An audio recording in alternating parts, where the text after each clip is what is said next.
I can see at least here there are no children, because I want to start with a midrash that might be a bit risque about tzitzit, which is in this week's parsha, and we'll read it next year, but we read it every day, twice a day, the third paragraph of the Shema. And there's a midrash that talks about tzitzit, like why do we have the tzitzit? It says to remind us to do the mitzvot, and the midrash obviously has a good sense of humor. And it tells a story of a man who went to a house of ill repute. He was on his way there, and all of a sudden the tzitzit start moving. As he gets nearer, they start slapping him in the face. And then he realizes and he turns around. And so I bring that up because, whether we wear tzitzit or not, certainly when we put on our talit, we get reminded of a mitzvot and things to do, and hopefully our Judaism in general is supposed to make us better people. So on a very personal note, when I was basically turned away from being able to celebrate Judaism as I liked because I'm a gay man, that was very hurtful. I made, I wouldn't call them sacrifices in my life, but I made my life in a certain way so that I could live what I believe to be a good Jewish life. And suddenly, the Jewish world around me, first of all in the UK, and then in Israel, even at the time, the Masorti conservative world in the 90s when I came out properly, in the conservative world, there was the wonderful tshuva, yes, we love you, but, right, you can't become rabbis and we won't do unions for you. And this type of turned me away. It's like, if you're not welcome somewhere, then what are you going to do? What was nice, I made Aliyah to Jerusalem in '89, and I immediately found a group of other I'm going to call them religious LGBTQ people. They were Orthodox and Reform and conservative. And we were able to do Shabbat together. And, I still had my family, my sister, who already lived in Israel, I would go to often. But for example, on her kibbutz, which is a Bnei Akiva religious kibbutz, when they found out that I was gay, they stopped offering me an aliyah or things like that in shul that I would occasionally get when I was there.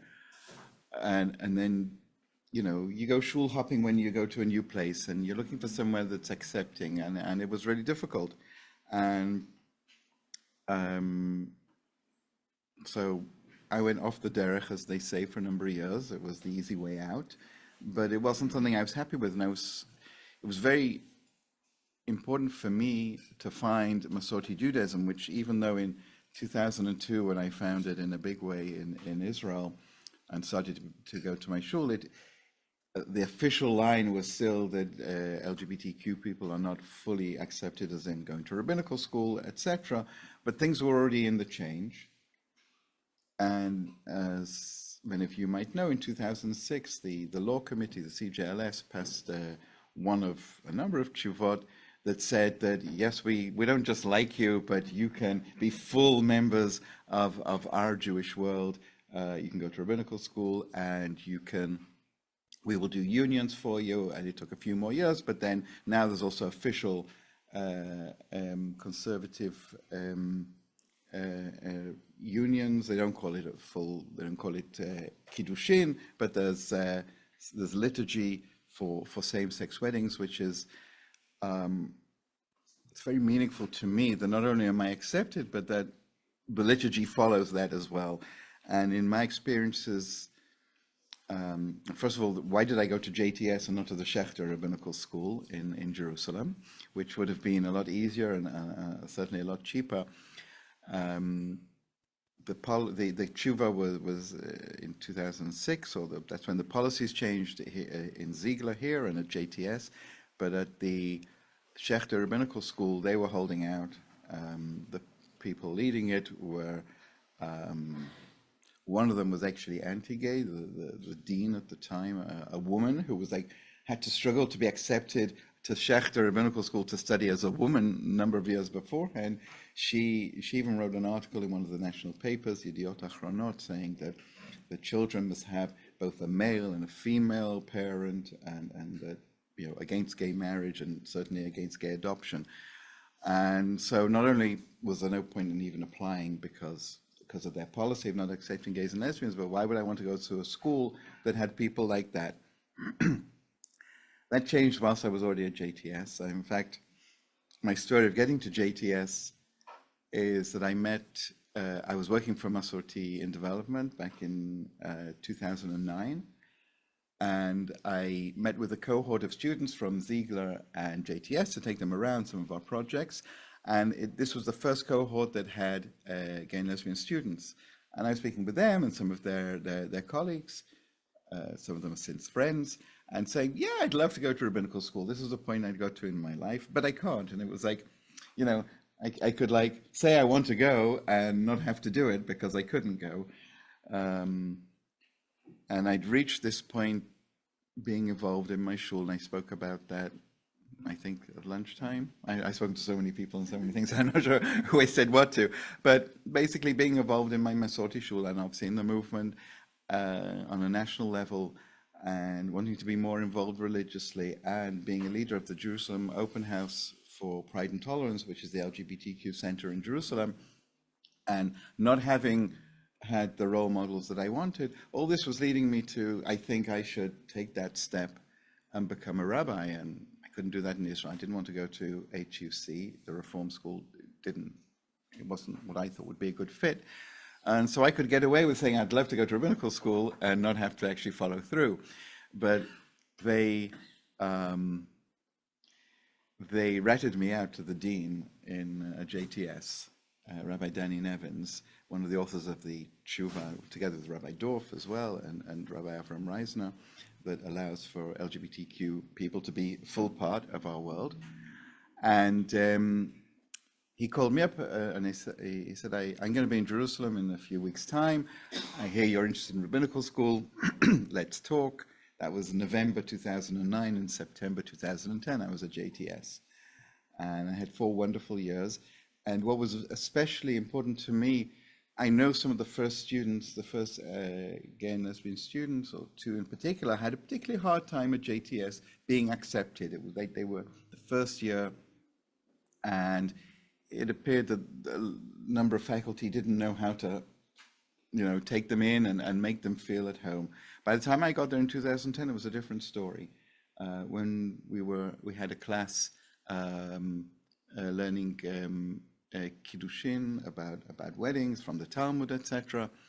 And the professor asked me so you write about what would a gay wedding look like, according to these laws that we've seen, and in other classes as well. It became part of the, if you like, part of the curriculum, even that you talk about same-sex unions and single parents and other issues like that. There was one person who couldn't follow through on that, but most of the professors were very much on board by then. When I came back to Israel, and I was finishing up in May 14, and so in January I happened to be in Israel, and I interviewed in my shul that they were just looking for a rabbi in Rehovot, and got the job, etc. Then so I started in August, and in September they had an installation. They obviously were worried I might go, so they did the installation very quickly. The next day it was reported, first of all, in the Jerusalem Post, that Masorti appoints first out gay rabbi. So I didn't want to be labeled. It's like, I'm not the gay rabbi, I'm a rabbi who is gay. But my shul got the board of the shul got rather upset. It wasn't Masorti who appointed him, it was us. We took him on. And that was really very heartwarming. But it wasn't all plain sailing. When someone speaks, give a drasha, they often mention something more personal about their family members, my husband, my wife, whatever, my children. And a couple of times I mentioned my partner, and in Hebrew everything is gendered, so it was very obvious when I say ben zug for partner. And there were a couple people on the board who said, "We're fine with you being gay, but don't put it out there." And that was a very difficult moment for me. It type of shut me down for a bit, and like I didn't say anything personal for a number of months, about anything, never mind about my partner. So, and then another case, I think it's 5 years ago now in Rehovot, where my kehillah is, we had the first Pride March in Rehovot, right? It's been in Tel Aviv, in Jerusalem, I'll talk about that soon. And then more and more places are doing some form of march or some form of happening for Pride. And I suggested to the board that perhaps, well, actually, it was we had two co-chairs of the board at the time, and I spoke with one of them, and she suggested to the board that we should march as the shul in the Pride Parade to show support for LGBTQ people in Rehovot. And there were, again, a couple board members, one in particular, the same one who complained last time, who said, I don't think it would be good because then everyone will think we're the gay shul. I think things have got a little better since then, but he was fine with the fact we should march with Masorti banners or something like that. So, and he was also fine with the fact that I offered the shul as a meeting place for the organizers of the parade. So people in Rehovot know that not only is there a gay rabbi in the conservative shul, not the rabbi anymore, but a rabbi in the shul. But they also know it's a place they can come to. We've had plenty same-sex couples who've come to do bat mitzvah for their kids with us, and they feel very much at home, and the members make them feel at home. But there was just this sense amongst a few of the members, or especially a couple of people on the board, that we would get labeled. And it's difficult for me to be the person to move them beyond that. It's like, it's my interest to move them beyond that. But like, how much can I push? Will it be seen as, as one-sided or something like that? But some of our younger members, we've had quite a few same-sex couples and some transgender people as well. So, the majority are still cisgender, straight, and etc. All the words that like to be bandied about, but we're open, and I think we're making progress on those other people who had problems. For 3 years, I was involved in organizing the Pride Parade in Jerusalem. It started back in 2002. I was living in Israel at the time, but I was away just when it happened the first time. But then I took part every year that I was still in the country, and I became involved in the Jerusalem Open House, and I was on the board, and for 3 years I was the chairman of the board. And Jerusalem, as you know, is a very complex city. It's about a third Orthodox, with many of them being ultra-Orthodox, a third Arab, mainly Muslims, and then a third more secular, traditional. And the first years, when I was not so much in the organizing part, there were demonstrations by Haredi groups against the parade. There was a lot of pressure on the Jerusalem City Council, but after a few years, the actual Haredim coming out to stand in front of us, and demonstrate, that went down because they noticed that their children started to ask them questions. What does the word gay mean? And maze homo, what's a homo, which is a nice word for gay in Hebrew, although it was sometimes used as derogatorily, but we've reclaimed it. And that the children of Haredi world were like inquisitive. They were like, they had these pashkavil, they put out these type of ads, posters, right, about all sorts of things, and one of them was, don't go to that parade and keep away from it, and it's it's a toiva, it's an abomination and all that. But they saw that if they put that information out there, then their people start asking questions and seeing that there are other things out there in the world. So they toned down, and we had connections with certain rabbis to try and make sure that there wouldn't be any major problems. But one of the big problems we had was with the city council. You know, when there's a pride parade, there are flags all over the place. And a couple of years, the Jerusalem City Council, even though they get paid by the open house to do this, they refused to put up the flags. And we went to court, and the courts are always in our favor. This is similar to the pluralistic Jewish world in Israel, and also the LGBTQ world, that when we go to court, we generally are able to win, or at least reach a compromise so that it doesn't have to go to the full way. There's very little legislation on Jewish pluralism. There's very little legislation on LGBTQ rights as well. And there was one year when we'd gone to court and we won. They had to put the flags up. They put them up on the morning of the parade. It was on the Thursday afternoon. And at the back of the parade, the stragglers, they were followed by the guys in the big things that go up and take the flags down. It was like minimal time. It's since got a little bit better, but it's always a struggle in Jerusalem. But it's important for, there are obviously Haredi men and women who are LGBTQ.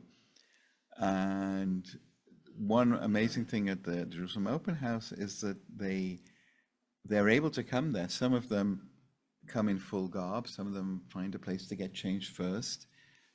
But they're able to go there, not all of them, only some of them, and find a way to meet other people. There's a story told by one of the parents. They had I think they still have, once or twice a week, there's a couple parents at the Jerusalem Open House, and any younger people can come and speak to them, and they're parents of LGBTQ children themselves. And so they can be helpful to these youngsters who are coming in and not getting the help they need at home. And there was one case of a Haredi guy who came in, probably like 18, 19, and he said, I don't know what to do. I'm the only one in my yeshiva, the only one in my world who has feelings for men. And it was a mother, she said to him, well, next time you talk about girls, no, we don't talk about girls. She said, no, I bet you do talk about girls. And yeah, well, yeah. It's like, well, next time there's a talk about girls, look around to see if there's anyone else who's zoning out like you do. And if so, see if you can approach them.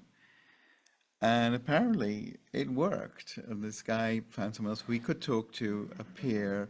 And, I don't know what happened to the guy in the end, but the importance of having not just somewhere to go, but people to speak to, and the importance of having such a center in Jerusalem, like in Tel Aviv, much more open, still needed, but it's a different need. In Jerusalem, it's really life-saving. The Haredi person who is completely lost in their own world has nowhere to turn to. And if they do turn to their rabbi, the rabbi will most likely tell them to find a woman and get better, or even send them off to reparative therapy, which we all know is very dangerous. So there's a lot of life-saving work going on, even though we don't always realize it. But just some conversations can really help people along.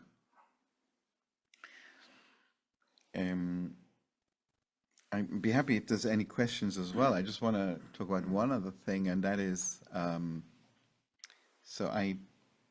my ex, but I met him back in Israel, and he was in the foreign ministry, and when he actually got accepted to the foreign ministry, he had to lie about being gay. He actually was. What it was thought to be a security risk if someone is gay, because no one knows that they're gay, and then they can use that against them. So there was like a reason for it, but if someone is out, then then that wouldn't be a problem. But he was actually had to go through a lie detector, and I think the guy just said, "Oh, okay, I'll pass you," or whatever. And they literally would ask, But then the following year, there was someone else who was being accepted to the ministry. There's like a course that people do. And he was openly gay and had a partner already at the time, because this was before my partner and I were together. And he said, well, yeah, I'm gay, but that's not a problem. He went to Yossi Beilin, who was the foreign minister at the time, and he managed to get to him and say, look, we need to change this. And they changed the policy. And so by that time, I was already with my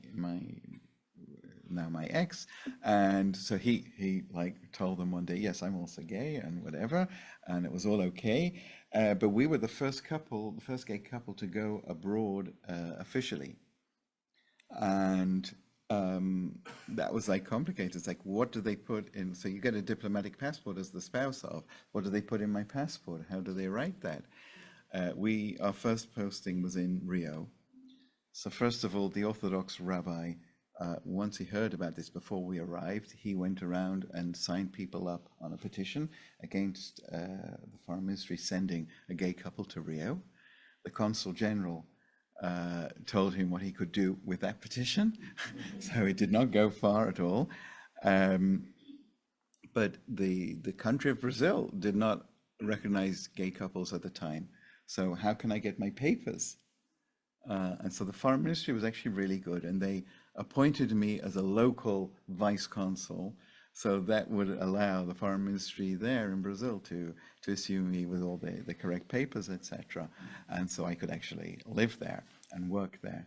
I think the best part was that, like, the Jewish community was this is in 1995, the Jewish community there was like, oh, I don't know, will we speak with them, and like, we went to the Reform shul, they were okay. We went to the conservative shul there, they were okay as well. And within time, they met us, they saw that we were normal people, that we weren't trying to make more people into gays and lesbians or whatever. And so much so that at the end, we got invited by the Witzo women just before we left to give us a goodbye send-off. And I think that, we were both helpful back in Israel as being, of course, it was reported in the paper, a gay couple gets sent abroad, but also helping in Jewish community there in Rio, certainly, to be more accepting. And it's sometimes difficult when you're in that position. It's like, I just want to live my life. I don't want to be, I just want to do my job and have a good time. Like, Rio's a good place to have a good time. It's like, but sometimes these things just come, and you've got to be there, and and it's helpful for people in the future as well.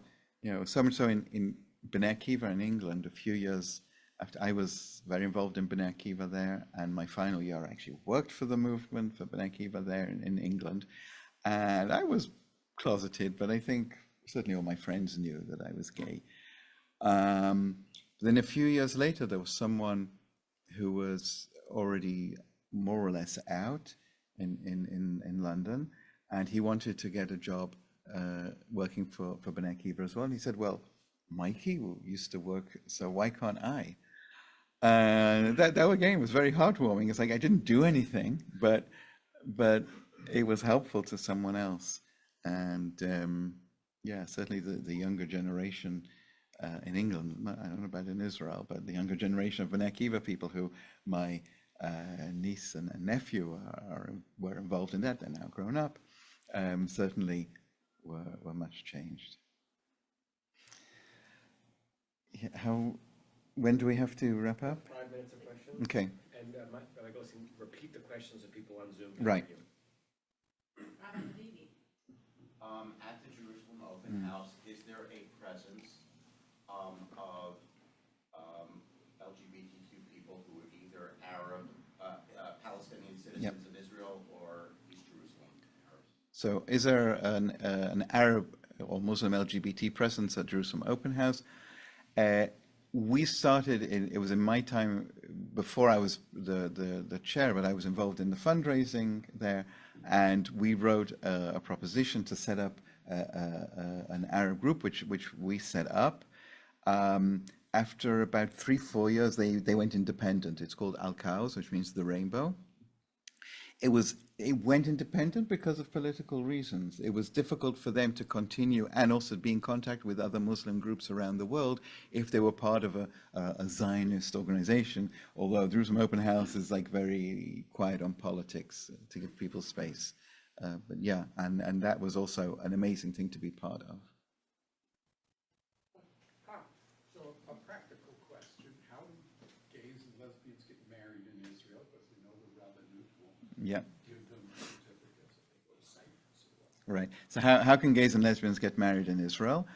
So basically, Israel only has religious marriage, which means if you're Jewish, it's only sanctioned by the specific Orthodox rabbis, which is a lot of Orthodox rabbis, but not any Orthodox rabbi can do the wedding. They have to be sanctioned by the Ministry of Religious Affairs. And so, but the way Israel works is that if you get married abroad civilly, then because Israel is part of agreements, Israel recognizes civil marriage from abroad. So just as some straight couples might go to Cyprus or other places, so anyone who gets, any same-sex couple who get married civilly abroad, that is a national thing. So like it'd have to be federal. Like when only New York and Massachusetts and California were doing weddings, it wasn't recognized in Israel. But the moment it became federal, then Israel recognizes that, and the couple can be registered as married in the Ministry of the Interior. And of course, no Orthodox rabbi would count that as anything. You know, we do same-sex weddings in the conservative movement and obviously in the reform movement, and there's also a secular movement that does ceremonies for people. And but there is also the if two people live together for a certain amount of time and they can show that they have the same address, they have a bank account together, then they can get most rights of married couples, even if they're not religiously or civilly married. So that counts for gays and lesbians as well. What's the situation with adoption? Adoption. So if a gay couple wants to adopt, they will get the most difficult child that no one else wants. That's it's really problematic in that area. But one area where adoption is involved is if same-sex couple, one is the parent, the biological parent, then the other one can automatically adopt that child of that, which is a child of their union. Just biologically, it couldn't be from both parents. So that does work, but like for regular adoptions, say a gay couple doesn't want to go down the route of artificial insemination for women or for men to do surrogacy, which both are really expensive, and certainly surrogacy is not possible in Israel yet for gay couples. You know, they want to adopt. It's a great thing to adopt kids, but it's very difficult. So the surrogate has to be abroad. Yeah. Because people do in the States, they used to in India, that closed down, and there's somewhere else, and that closed. Georgia, you know, the country Georgia, you know, and it becomes really expensive. So if you want to do surrogacy, you have to be really rich in Israel.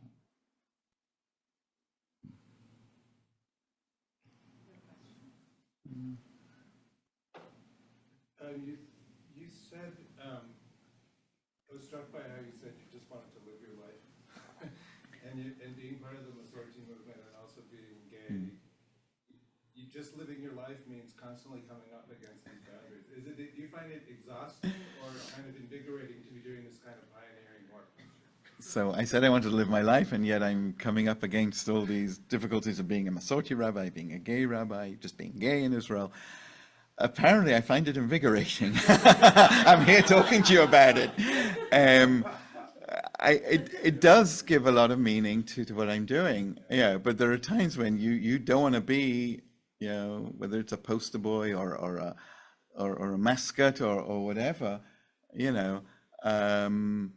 But I believe in, you know, if you know, it says in Pirkei Avot that, you know, I can't remember exactly, if there's no man, then be a man type of person. That's not, doesn't mean the male thing, you know, but you got to stand up sometimes if no one else is doing it. And, sometimes I'm not even just standing up, I'm just being me, but it ends up being something like that.